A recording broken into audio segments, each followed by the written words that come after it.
De visita al Museo Nacional de las Intervenciones, ubicado en lo que fue el convento de Churubusco, ahora museo, en Coyoacán, Ciudad de México. La entrada cuesta 100 al público en general y los estudiantes con credencial no pagan. Este museo fue creado el 13 de septiembre de 1981 y está administrado por el Instituto Nacional de Antropología e Historia. Está dedicado a la historia de las intervenciones extranjeras en México desde su independencia en 1821. Algunas de las intervenciones más destacadas que se muestran son las realizadas por España, Francia y Estados Unidos. El concepto de intervención se define como el acto mediante el cual un Estado intenta negar o lesionar la soberanía nacional de otro Estado independiente. El edificio del museo, el antiguo convento, fue construido por los franciscanos en el siglo XVI y luego cedido a la Orden de los Dieguinos. El sitio elegido por los franciscanos era un templo en honor a Huitzilopochtli.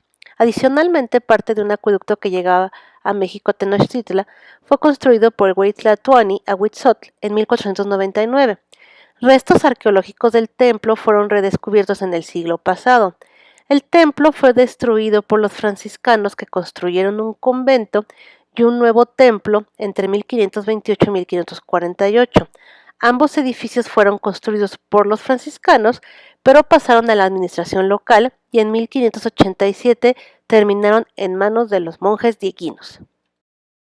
En la parte de abajo está exhibida todo lo que son sus utensilios de cuando estaba el convento funcionando, y hay una parte de la historia que dice el refectorio del convento. De acuerdo con la regla de la orden, los alimentos tenían que ser consumidos en forma comunitaria en el refectorio.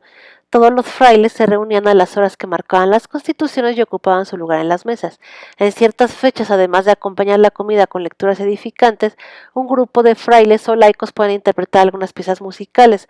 Los días de fiesta, la mesa de los franciscanos se veía colmada de deliciosos platillos. A la entrada del refectorio se localizó un lavamanos forrado de mosaicos para que los frailes pudieran asearse las manos antes y después de comer. Entonces, toda esa recreación era de cómo estaban viviendo en aquella época, precisamente en el convento, ¿no? Entonces está todo bien recreado, bien ordenado, está súper la verdad es que para tantos años que llevan, todos esos utensilios están bien conservados. Obviamente uno no se puede acercar y tocarlo, pero está bien conservado toda esa parte, ¿no? También hay exhibidas figuras religiosas, precisamente en la parte de abajo. En las escaleras hay un muro pintado, no se aprecia muy bien en las imágenes. Como no se puede usar flash y está un poco oscuro, no se aprecia muy bien el cuadro o las pinturas, lo que está pintado ahí en la pared, ¿no? Pero bueno, ya en la parte de arriba, entonces ya habla de todo lo que es la historia de las intervenciones. Les resumo un poco lo que dice ahí al principio de la historia. México nació a la vida independiente como una nación con gran extensión territorial, pero económicamente exhausta por 10 años de conflictos. Las potencias extranjeras en Europa y la naciente Unión Norteamericana buscaban expandir sus territorios, ampliar su influencia política y acceder a importantes recursos naturales. México ocupaba una posición geopolítica de enorme importancia en el continente americano. El país se veía acosado por las potencias extranjeras que aprovechaban los problemas internos en el país, la falta de recursos económicos, las divisiones y ambiciones, la dispersión de la población y la debilidad militar. Invadieron al país intentando someter a la población, ocupar territorios y definir el sistema de gobierno. El Museo Nacional de las Intervenciones muestra, en su exposición permanente, la historia de las intervenciones armadas y la defensa que los mexicanos hicieron de su soberanía e independencia a lo largo del siglo XIX y principios del siglo XX. La independencia de México. Descubierta la conspiración de Querétaro el 16 de septiembre de 1810, Miguel Hidalgo llamó a la lucha por la independencia, acompañado por Allende, Aldama y una docena de hombres. En una semana se incorporaron a sus filas decenas de miles. La insurgencia por la independencia se había iniciado. 300 años de colonia engendraron en la sociedad de la Nueva España profundas contradicciones. La opresión de la mayoría de la población, el sistema de castas, las restricciones hacia la actividad de los criollos, el saqueo de los recursos en beneficio de los españoles y de España, la explotación de los indígenas, la acumulación de riquezas, el poder absoluto del rey y la iglesia. El descontento de los criollos se unió al de los indígenas y mestizos, desembocó en la lucha por la independencia, cuyos objetivos eran la igualdad, el fin de los privilegios y el mal gobierno. Mujeres que fueron figuras clave en el movimiento de independencia de México. Una de ellas es Josefa Ortiz de Domínguez, conocida como la Corregidora. Ella jugó un papel crucial en la conspiración que llevó al Grito de Dolores. Tenemos también a Leona Vicario, que también proporcionó información crucial a los insurgentes porque era una periodista. Ella se encargó de enviar mensajes y suministros a los líderes insurgentes. Ella fue encarcelada pero logró escaparse y unirse a las tropas de José María Morelos. Ella también hasta el final dedicó la causa a la libertad. Entonces, estas dos mujeres han sido muy importantes, pero en todos los libros de historia hablan mucho de Josefa Ortiz de Domínguez, pero no mucho de Leona Vicario. Leona Vicario, hay una calle en Metepec que está dedicada, ella se llama Leona Vicario, en Metepec, Estado de México. Entonces, pocas veces se encuentra una información de Leona Vicario. Pero bueno, continuamos con el recorrido. La intervención española de 1829. El rey Fernando VII organizó una fuerza militar para que reconquistara lo que él continuaba llamando la Nueva España.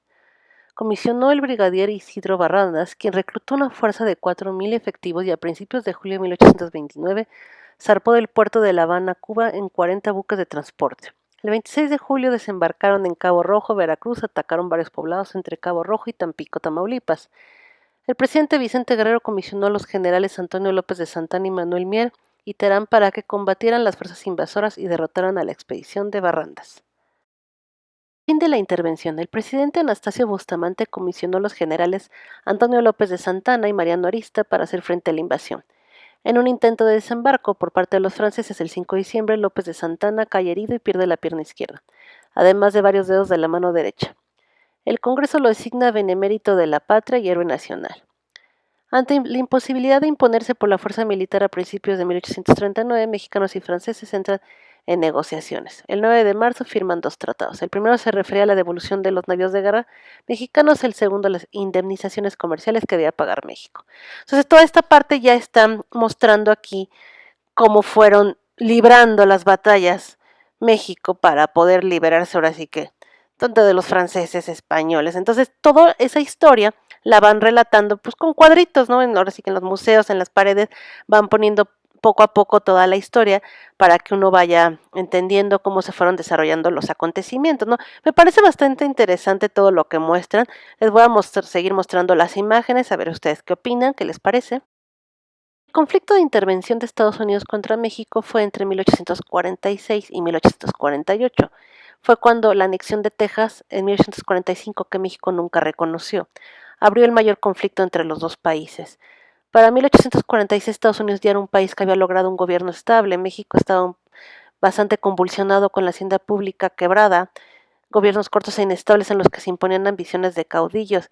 Entonces, los siguientes años que siguieron su independencia, la Unión Americana empezó a duplicar su territorio.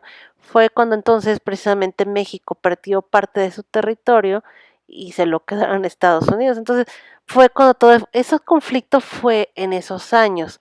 Entonces, aquí también cuentan toda la historia con imágenes y demás, cómo se anexaron esas partes que eran de México a Estados Unidos. Les leo una parte de lo que dice a continuación. Las batallas en el Valle de México definieron la guerra con el triunfo del ejército norteamericano. El plano de las batallas que libró el ejército encabezado por el general Winfield Scott detalla la estrategia en el Valle de México, las rutas por las que avanzaron. El 19 y 20 de agosto, dos ejércitos desiguales en efectivos, organización y armamento combatieron en Padierna y Churubusco. Por eso la importancia de que haya sido aquí el museo, precisamente porque era el ex convento Churubusco. Aquí se libró la batalla de México contra Estados Unidos. Entonces, es muy importante y muy interesante para la historia, para los mexicanos y sobre todo también para los de Estados Unidos, porque toda esta batalla pues fue aquí en esas instalaciones, ¿no? Por eso es que se llama también Churubusco, ¿no? El convento de Churubusco se continuaba con ese nombre, pero ahí se libró esa batalla, ¿no? En esos años. Entonces, me parece bastante interesante si tienen oportunidad y están por ahí de conocerlo y les interesa la historia de México, pues vale la pena visitarlo. Está, como les digo, las instalaciones están bien cuidadas, está muy bien explicado todo, bien ambientado y demás. Digo, a lo mejor sí se me hizo un poco cara la entrada. Bueno, uno como mexicano a lo mejor sí se nos hace un poco caro. Digo, para los extranjeros es barato, ¿no? O sea, los extranjeros realmente 100 pesos pues no es mucho. Digo, también es para que se conserve con buenas instalaciones, que se conserve bien cuidado todo, limpio, ordenado y todo. Entonces, yo entiendo que la entrada pues también ayuda para conservar bien todas las obras y todo lo que está expuesto ahí, ¿no? Entonces, vale la pena conocerlo, me pareció bastante interesante, espero que les haya gustado, les resumí un poco de todo lo que se ve en este museo y bueno, espero que les guste y nos vemos para la próxima, bye.